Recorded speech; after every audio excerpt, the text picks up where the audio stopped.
दोस्तों नमस्कार। स्वागत है आपका हमारे इस यूट्यूब मंच पर।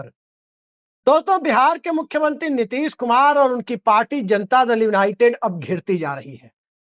जनाधार के मोर्चे पर भी घिर रही है, गठबंधन के मोर्चे पर भी घिर रही है, सियासी समीकरणों के मुद्दे पर भी घिर रही है और प्रशासनिक क्षमता जिसने नीतीश कुमार को सुशासन बाबू का नाम दिलाया था, उस पर तो घिर ही रही है।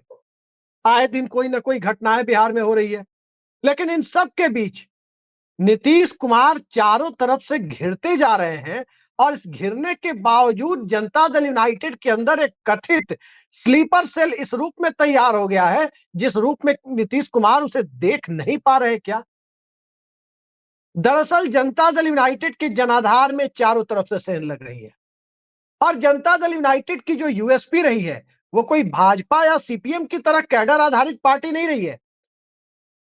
उसमें कैडर तैयार करने के लिए कोई नर्सरी भी नहीं है, कोई इंस्टीट्यूशन भी नहीं है।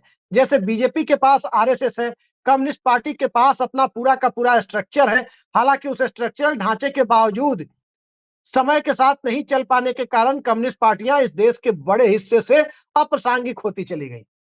तो क्या उसी रास्ते पर नीतीश कुमार भी अब बढ़ चले हैं? जनता दल यूनाइटेड की पहचान एक ऐसी समाजवादी धारा की पार्टी के रूप में रही, जिस पार्टी के अंदर वंशवादी दायरे में नेतृत्व नहीं ढूंढा गया और इसका नतीजा यह हुआ कि एक खामी के साथ नहीं चलने के कारण जनता दल यूनाइटेड में भावी नेतृत्व भी तैयार करने का काम नहीं हो पाया। और भावी नेतृत्व तैयार इसलिए नहीं हुआ क्योंकि नीतीश कुमार के व्यक्तित्व में भी कुछ ऐसी चीजें हैं जो जो अगली पीढ़ी के नेता के उभार के लिए एक बाधक है। जिस तरह से समाजवादियों के बीच पुरानी पीढ़ी ने एक नई पीढ़ी को ग्रूम किया, उस पीढ़ी के लोगों ने फिर तीसरी पीढ़ी को ग्रूम किया, जिसमें नीतीश कुमार उभरे, लालू यादव उभरे, मुलायम सिंह यादव उभरे, तमाम लोग आए। नीतीश कुमार के स्वभाव के कारण और काम करने के तौर तरीके के कारण अगली पीढ़ी की लीडरशिप सामने नहीं आ पाई और अब जनता दल यूनाइटेड को भी मजबूरी में उसी दायरे पर जाना पड़ रहा है जिस दायरे पर राष्ट्रीय जनता दल और समाजवादी पार्टी चली, जिस दायरे पर बीजू पटनायक की विरासत उड़ीसा में चली, जिस दायरे पर चौधरी देवीलाल की विरासत हरियाणा में चली और जिस दायरे में एसडी देवेगौड़ा की विरासत कर्नाटक में चल रही है। लेकिन क्या इसके बावजूद जनता दल यूनाइटेड अपने जनाधार को बचाए रखने में कामयाब हो जाएगी? सवाल ही पैदा नहीं होता। सवाल इसलिए भी पैदा नहीं होता क्योंकि लीडरशिप डेवलप करने के साथ-साथ एजेंडा पर काम करना और जनाधार को जोड़े रखने के लिए जिस प्रकार के संगठन की, जिस प्रकार की मशीनरी की जरूरत है, वो उस पार्टी के पास नहीं है। अब बिहार में जो परिस्थितियां हैं, उसमें सबसे पहले नीतीश कुमार के जनाधार को देखना जरूरी हो जाता है, जो किसी भी पार्टी के लिए सबसे बड़ा और महत्वपूर्ण तत्व होता है, जो उस पार्टी की विचारधारा के साथ चलते हुए राज्य या देश की जनता के बीच अपनी पहचान को कायम रखता है। तो जेडीयू का जनाधार क्या था? नीतीश कुमार ने अपनी कंस्टिट्यूएंसी कैसे बनाई थी? 1998 से लेकर के 2025 के बीच में, इन 27 सालों में, चाहे रेल मंत्री के तौर पर, चाहे मुख्यमंत्री के तौर पर, कैसे जनता दल यूनाइटेड को खड़ा किया था? तो इसका एक आंसर तो ये दिखता है, एक उत्तर इसका ये दिखता है कि लालू यादव के शासन में जिस प्रकार की खामियां दिखाई गई, उससे जनता त्रस्त होकर नीतीश कुमार की तरफ आई। लेकिन वो तो एक परिस्थिति थी। जेडीयू ने अपना जनाधार किसके बूते तैयार किया था? तो जनता दल यूनाइटेड ने जो अपना जनाधार तैयार किया, वो जनाधार था बिहार का लौकुश समीकरण, बिहार का अति पिछड़ा समीकरण, जिसमें पसमानदा भी आते हैं, और बिहार का महादलित समीकरण। और अब ये तीनों टूट के कगार पर है। रोजा इफ्तार चल रहा है और रोजा इफ्तार के बीच ही आज नीतीश कुमार के यहां भी दावते इफ्तार था और उस दावते इफ्तार के पहले तमाम मुस्लिम संगठनों की तरफ से उन पार्टियों का बायकॉट करने की सार्वजनिक अपील सामने आ गई जो पार्टियां वक्फ बोर्ड के मुद्दे पर ढुलमुल रवैया अपना रही हैं। चाहे उसमें नीतीश कुमार की पार्टी हो, चाहे उसमें चंद्रबाबू नायडू की पार्टी हो, चाहे उसमें कोई और पार्टी हो। और इसी दरमियान पटना स्थित इमारतें सरिया और दूसरे संगठनों ने नीतीश कुमार के दावते इफ्तार का बहिष्कार करने, वहां नहीं जाने का फैसला किया। उनके प्रतिनिधि वहां नहीं गए। मुसलमानों की उपस्थिति भी काफी कम दिखाई गई। सवाल ये उठ रहा है कि आखिर नीतीश कुमार भाजपा के साथ रहकर भी जो छवि बनाए हुए थे कि उस छवि के दायरे में उनके साथ बड़ी संख्या में पिछड़े वर्ग के, अति पिछड़े वर्ग के जो पसमानदा मुस्लिम है, उनकी ठीक ठाक संख्या जनता दल यूनाइटेड के साथ होती थी, क्योंकि उन्हें लगता था कि नीतीश कुमार ने कितना किया बिहार में पसमानदा के लिए। वो सवाल जितना बड़ा है, उससे ज्यादा बड़ा सवाल ये था कि कुछ तो किया। अब कुछ तो किया वाली बातें खत्म सी हो चली है। होने के पीछे परिस्थितियां भी हैं, क्योंकि वो अटल आडवाणी की भाजपा थी, आज मोदी शाह की भाजपा है। तो मोदी शाह की भाजपा के दौर में उस तरह की बातों के साथ नीतीश कुमार के साथ अब ये जनाधार जब एक लाइन लेनी हो, इस पार या उस पार, जब वो स्थिति नहीं है, तो स्वाभाविक है कि जनता दल यूनाइटेड के साथ वो टिक नहीं सकता था। अति पिछड़े वर्ग में भी जातीय विभाजन शुरू हो गए, और नीतीश कुमार ने जो जातीय जनगणना कराई, उसने इस परिस्थिति को और हवा दी। ये बात जरूर है कि भाजपा को भी उसका नुकसान हुआ, लेकिन जनता दल यूनाइटेड को भी उसका बहुत फायदा नहीं हुआ। महादलित की परिस्थिति को देखें तो कांग्रेस पार्टी ने महादलित समुदाय से अपना कप्तान नियुक्त कर दिया बिहार में। बिहार में कांग्रेस पार्टी की सदारत अब महादलित समुदाय से आने वाले राजेश राम के पास है। और कांग्रेस ने यदि ढंग से ब्रांडिंग कर दी बिहार विधानसभा चुनाव में राजेश राम की, इस प्रकार से प्रचारित कर दिया कि तेजस्वी सीएम और राजेश राम डिप्टी सीएम होंगे यदि सरकार बनी, तो उस परिस्थिति में नीतीश कुमार का सबसे बड़ा वोट बैंक लुट पिट सकता है। बात लौकुश समीकरण की, यानी कुर्मी कुशवाहा समीकरण जिस प्रकार से नीतीश कुमार के पक्ष में था, उसमें पहली डेंट तो बीजेपी नहीं लगाई जब नीतीश कुमार की कैबिनेट में ही कुशवाहा समाज से आने वाले सम्राट चौधरी को डिप्टी सीएम बनाया। उपेंद्र कुशवाहा उस समुदाय के अलग नेता है। राष्ट्रीय जनता दल ने लोकसभा में अपना फ्लोर लीडर उसी समुदाय से लाकर बहाल किया।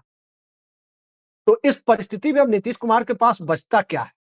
और नीतीश कुमार के पास जब जनाधार उनका टूट रहा है, तो भारतीय जनता पार्टी के साथ बार्गेन करने की स्थिति उनकी कितनी बची हुई है? बार्गेन करने की स्थिति नीतीश कुमार की बीजेपी के साथ उतनी ही बची हुई है कि जब तक सत्ता का चुंबक है, जब तक मुख्यमंत्री का पद उनके पास है, तब तक जिन समुदायों का अभी मैंने जिक्र किया, उन समुदायों के लोगों की एक ठीक ठाक सहानुभूति नीतीश कुमार के साथ तो है। लेकिन नीतीश कुमार जिस गठबंधन के साथ है, उस गठबंधन के प्रति अविश्वास की भावना भी चौक चौराहों से लेकर नुक्कड़ तक और चौपालों तक साफ दिखाई दे रही है। तो वो मतदाता, जिस वोटर के बूते नीतीश कुमार की राजनीतिक प्रासंगिकता जनता दल यूनाइटेड की राजनीतिक प्रासंगिकता के रूप में लोगों को दिखती थी, क्या वो खत्म सी हो चली है? जिन तमाम सामाजिक समूहों का मैंने जिक्र किया, अब जरा उन सामाजिक समूहों से नीतीश कुमार के आसपास दिखने वाली कोर टीम को देखिए, तो दिखता क्या है? नीतीश कुमार के आसपास जो कोर टीम दिखती है, उसमें उनमें से कोई बड़ा चेहरा नहीं दिखता सिवाय अशोक चौधरी के। लेकिन अशोक चौधरी भी उस समुदाय के प्रतिनिधि के तौर पर कम, एक ऐसे नेता के तौर पर देखे जा रहे हैं जो आए तो कांग्रेस पार्टी से थे, बेटी को संसद पहुंचाने के लिए उस पार्टी का सहारा लिया जिसने नीतीश कुमार की पार्टी की सब दुर्दशा पिछले चुनाव में करवा दी। और अब अशोक चौधरी के बारे में कहा जा रहा है कि जनता दल यूनाइटेड के अंदर वो कितने दिनों तक रहेंगे, इसको लेकर भी जेडीयू के लोगों के मन में सवाल है। संजय झा भारतीय जनता पार्टी से आए थे, उनको लेकर अलग तरह की चर्चा है। विजय चौधरी और ललन सिंह, वो भी नीतीश कुमार के कोर वोट बैंक के वाले समुदाय से नहीं आते। तो जेडीयू के लोगों के बीच में भी ये धारणा कहीं ना कहीं बन रही है कि नीतीश कुमार की कोठरी में उन सामाजिक समूहों की अहमियत कितनी है जिन सामाजिक समूहों के वोट बैंक के बूते नीतीश कुमार मुख्यमंत्री बने हुए हैं। समुदाय को, सामाजिक समूह को काम के साथ साथ चेहरा चाहिए होता है। भारतीय जनता पार्टी ने लाभार्थी चेतना बनाई थी, दलित वर्ग के एक बड़े वोटर को उत्तर प्रदेश में अपने साथ जोड़ा था, लेकिन वो चिरस्थायी नहीं हो पाई। क्यों नहीं हो पाई? क्योंकि मायावती के वोटर उनके पास आए तो थे लाभार्थी चेतना में बहकर, मायावती की तरह का एक बड़ा जनाधार वाला चेहरा भारतीय जनता पार्टी उत्तर प्रदेश से बीजेपी में सामने नहीं ला पाई। तो वो सामाजिक समूह लाभार्थी चेतना के बूते इतने दिनों तक टिके रहेंगे, ये सवाल ही पैदा नहीं होता था। अंततः वही हुआ जो लोकसभा चुनाव में दिखा। बिहार में भी नीतीश कुमार के साथ यही दिखाई दे रहा है। नीतीश कुमार ने जिन सामाजिक समूहों की राजनीति की, जनता दल यूनाइटेड के में प्रमुखता से दिखने वाले चेहरों में उनमें से एक भी व्यक्ति दिखाई नहीं देता। तो ऐसे में वो समुदाय क्या अति पिछड़ा वर्ग को का जो सशक्तिकरण नीतीश कुमार ने किया, क्या उसके उस मुद्दे के सहारे और कितने दिनों तक टिका रहेगा? 20 साल तक तो टिक गया। अब उसके आगे महादलित समुदाय, जो रामविलास पासवान की राजनीति को कमजोर करने के लिए पासवान समुदाय के वोटों को छोड़कर बाकी समुदायों को दलितों में महादलित बनाया गया, उसके अंदर से कोई चेहरा जनता दल यूनाइटेड नहीं ला पाई, वो कितने दिनों तक टिका रहेगा? अति पिछड़ा समुदाय से कर्पूरी ठाकुर के बेटे को नीतीश कुमार ने केंद्र में राज्य मंत्री बनवाया, लेकिन बिहार में उनकी सक्रियता क्या दिखती है? पार्टी के अंदर, पार्टी के कार्यक्रमों में जिला स्तर पर, राज्य स्तर पर, ब्लॉक लेवल पे अति पिछड़ा चेहरे के तौर पर जेडीयू की तरफ से रामनाथ ठाकुर की ब्रांडिंग की कोशिशें क्या किसी ने होती हुई देखी? नहीं देखी। तो कई सारी ऐसी परिस्थितियां हैं। नीतीश कुमार की उम्र भी एक वजह बताई जा रही है। कुछ लोग उनके स्वास्थ्य पर भी सवाल उठा रहे हैं, लेकिन मेरे पास ऐसे कोई पुख्ता सबूत नहीं है जिस आधार पर हम नीतीश कुमार के स्वास्थ्य पर सवाल उठा सके। किसी के स्वास्थ्य पर सवाल उठाने के पहले एक मुकम्मल मेडिकल बोर्ड और उस मेडिकल बोर्ड की रिपोर्ट का इंतजार होता है, जो अभी ना हमारे पास है और ना ही किसी गोदी मीडिया के पास है। सदन के अंदर, सदन के बाहर नीतीश कुमार लगातार दौरे भी कर रहे हैं, लिहाजा उस टॉपिक को हम छूना नहीं चाहते। लेकिन नीतीश कुमार के बाद क्या, ये चर्चा तो स्वाभाविक है कि 74 साल के नीतीश कुमार की पार्टी में चल रही थी, 74 साल के नरेंद्र मोदी की पार्टी में भी चल रही है, सभी पार्टियों में चलती है। और एक चुनावी साल, और चुनावी साल में वोट बैंक का दरकते जाना, वोट बैंक के दरकने के बीच जनता दल यूनाइटेड के संगठन का बेहद कमजोर हो जाना, और इन सब के बीच नेतृत्व की नई पीढ़ी की चुनौती, चाहे भारतीय जनता पार्टी के अंदर से हो, चाहे राष्ट्रीय जनता दल के अंदर से हो, चाहे छोटी पार्टियों के अंदर से हो, चाहे कांग्रेस पार्टी का महादलित दांव हो, चाहे प्रशांत किशोर के जन सुराज की, भले ही उसकी कोई बड़ी भूमिका नहीं दिखती, वो सतही पार्टी बिहार में लग रही है, लेकिन चर्चा में तो उसने जगह बनाई ही है। तो जिस प्रकार से बिहार की सियासत अगले जनरेशन में शिफ्ट होती हुई जा रही है, वहां नीतीश कुमार की पार्टी क्या कर रही है? अगर निशांत कुमार आते भी हैं, तो बड़ा सवाल यही होगा कि नीतीश कुमार ने जिस वोट बैंक का निर्माण बड़ी शिद्दत के साथ किया था, क्या वो वोट बैंक निशांत कुमार के साथ टिका रह पाएगा? और उस परिस्थिति में टिका रह पाएगा जिस परिस्थिति में नीतीश कुमार भारतीय जनता पार्टी के साथ बने हुए हैं, क्योंकि न तो उनकी जाति जनगणना की मांग मानी गई, न तो बिहार को विशेष राज्य का दर्जा दिया गया, न ही बिहार में बढ़ाए गए आरक्षण को 9th शेड्यूल में डाला गया, और न ही राष्ट्रीय स्तर पर नीतीश कुमार को वो अहमियत देने के लिए बीजेपी तैयार है जिस अहमियत की उम्मीद में नीतीश कुमार ने इंडिया गठबंधन का दामन छोड़ा था। यानी कोई भी एजेंडा नीतीश कुमार का पूरा होता हुआ बीजेपी के साथ नहीं दिखाई दे रहा।